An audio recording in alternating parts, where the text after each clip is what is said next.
Hello students, welcome back to my channel accounts learning point. आज की video में हम कैश बुक के बारे में देखेंगे।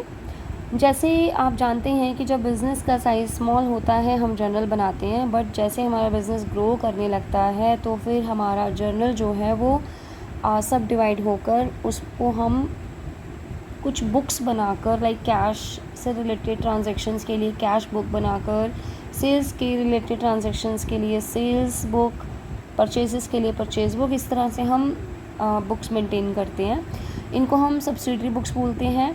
और ये जैसे जर्नल ओरिजिनल एंट्री की बुक है, ऐसे ही cash book, purchases book, sales book, purchases returns, sales returns book सारी हमारी बुक ऑफ ओरिजिनल एंट्रीज होती हैं। ठीक है, तो अब कैश बुक के बारे में देखते हैं। This book is use to record all transactions relating to cash receipts and cash payments. जो भी कैश सारी रिलेटेड कैश से रिलेटेड पेमेंट्स और रिसिप्ट्स की ट्रांजेक्शन इसमें की जाती है।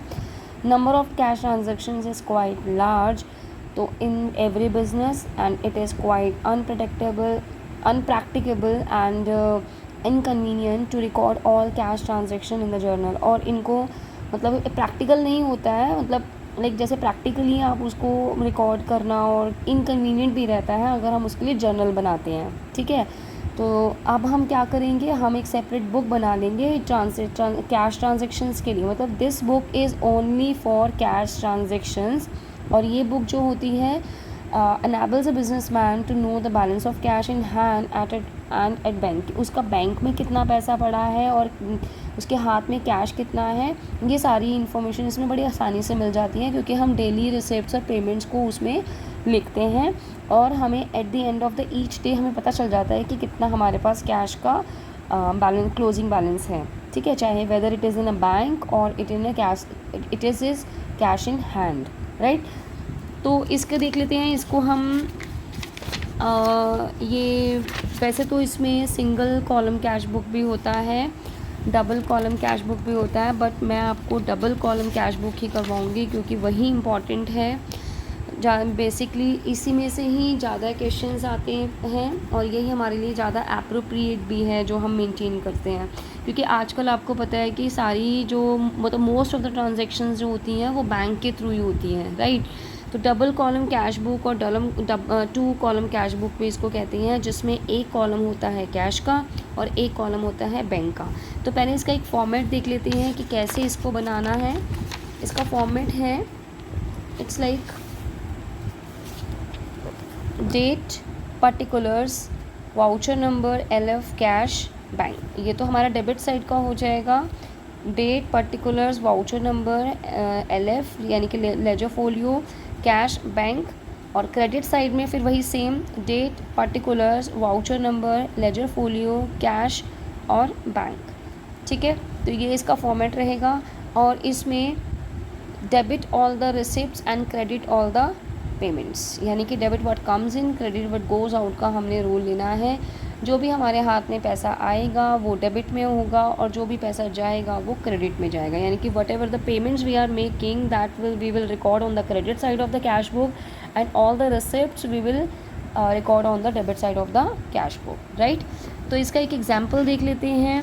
बहुत सारे इसमें मतलब हर क्वेश्चन में आपको डिफरेंट ट्रांजेक्शन्स दी जाएंगी जिससे कुछ ना कुछ सीखने को ही मिलेगा। तो अब जैसे इस क्वेश्चन में है, ये इलिस्ट्रेशन 6 लिया है मैंने DK गोल्ड बुक का।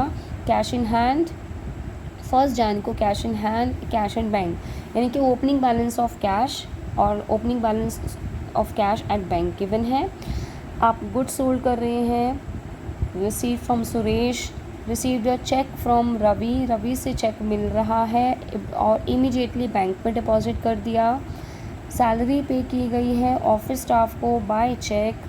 Sudhir, paid Sudhir by cheque, Sudhir को पेमेंट किया है चेक से। ट्रैवलिंग एक्सपेंसेस पे किए हैं। कैश परचेजेस हैं, कैश बैंक में डिपॉजिट कर दिया। कैश सेल्स, मशीनरी ख़रीदी है और कैश से पेमेंट किया है। वेजेस पे किए हैं मशीनरी को ठीक करने के लिए। विड्रू, बैंक से पैसा निकाला है for office use. Received a cheque from Anil, deposit to bank. Anil cheque return by bank dishonoured, क्योंकि वो डिसऑनर हो गया तो रिटर्न हो गया। Purchase computer and paid by cheque, paid charity, paid into bank. ठीक है, ये सारी चीज़ें हमारे पास हैं। अब हम इसका कैश बुक में देखेंगे कि हम कैसे इन्होंने रिकॉर्डिंग किया है। तो this is the first question we are like going through for the cash book chapter. So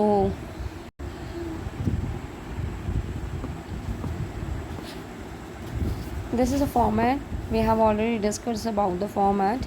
debit side में 2017 टू बैलेंस बी डी, ये बैलेंस बी डी है जो कैश इन हैंड में हमें ओपनिंग बैलेंस गिवन था, यानी कि month शुरू हुआ और ये हमारे पास कैश ऑलरेडी हमारे पास है। ठीक है, तो कैश का अमाउंट कैश में, कैश वाले कॉलम में, और बैंक में जो पैसा था 12,000 वो बैंक के कॉलम में। अब सेकेंड एंट्री में, सेकेंड ट्रांजेक्शन में वो कह रहा है सोल्ड गुड्स फॉर कैश।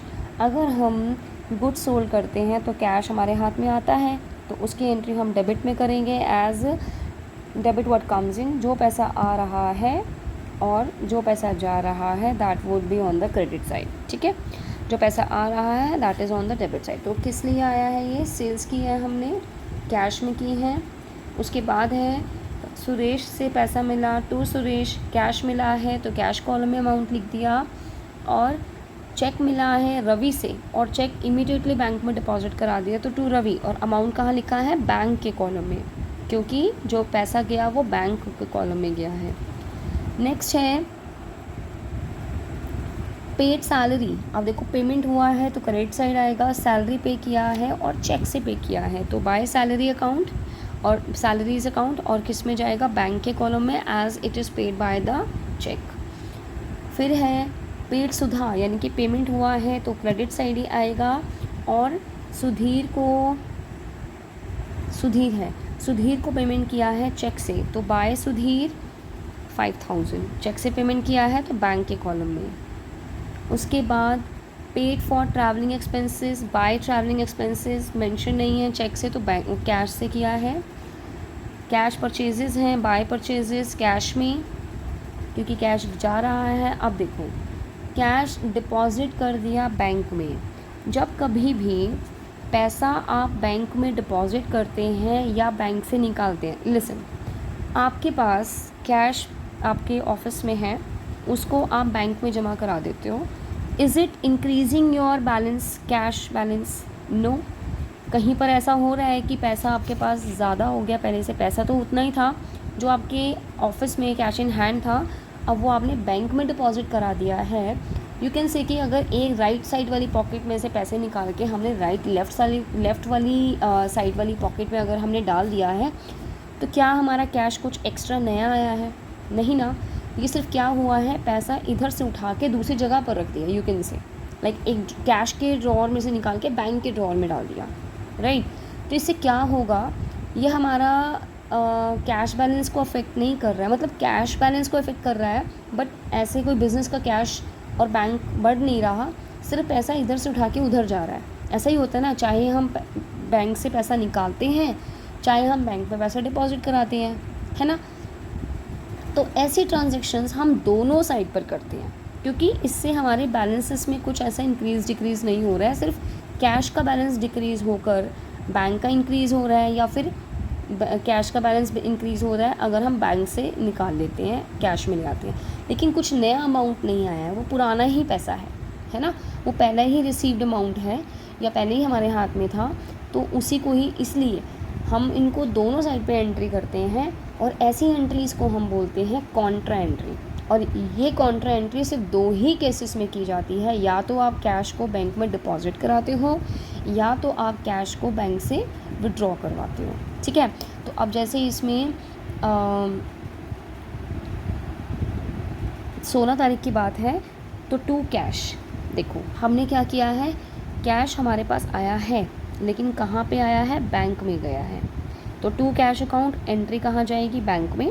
और at the same on the same day हम अब यहाँ पर एंट्री करेंगे, हमारे बैंक में से कैश में से पैसा निकला है, बैंक में चला गया, यानी कि क्रेडिट में से, क्रेडिट साइड मतलब क्या होता है कि पैसा निकलना, तो पैसा तो निकला है, कितना निकला है 10,000 रुपये, लेकिन हमारे ही बैंक में आ गया है। ठीक है, तो ऑन द सेम डेट की हम दोनों साइड पर एंट्री करेंगे, ऐसी एंट्रीज़ को हम कॉन्ट्रैक्ट एंट्री कहते हैं। और कॉन्ट्रा एंट्रीज ऐसी होती हैं जो मतलब कुछ नया अमाउंट नहीं आता है। जैसे मैंने आपको एग्जांपल लेके समझाया है कि आप एक जगह से पैसा उठा के दूसरी जगह पर रख रहे हैं, इसी तरीके का कुछ है ये, ठीक है। तो कैश सेल्स है 2 सेल्स, क्योंकि कैश हमारे पास आया है 20 को। उसके बाद है उसी दिन आपने मशीनरी भी ख़रीदी है और पेमेंट कैश से की है। अब ख़रीदी है, पेमेंट किया है तो बाय मशीनरी, कैश से पेमेंट किया है तो कैश में अमाउंट चला जाएगा। अब हमने वेजेस पे किए हैं 21 तारीख को मशीनरी के इरेक्शन के लिए, तो बाय मशीनरी अकाउंट, अब ये मशीनरी में ही जाएगा, क्योंकि जब हम कभी भी नई मशीनरी परचेज़ करते हैं और उससे रिलेटेड कोई एक्सपेंस होता है तो वो मशीनरी अकाउंट में ही जाता है, ठीक है। उसके बाद है पेड वेजेस फॉर, ये तो हो गया, आपने कैश बैंक से विड्रॉ किया है फॉर ऑफिस यूज़, तो अब वही सेम चीज़ है, कॉन्ट्रा एंट्री करेंगे टू बैंक अकाउंट, कैश में, कैश हमारे फॉर्म में आया, कहाँ से आया, बैंक से आया, हमारे ही बैंक से आया है, बाय कैश अकाउंट, निकल गया कैश बैंक से, ठीक है ना।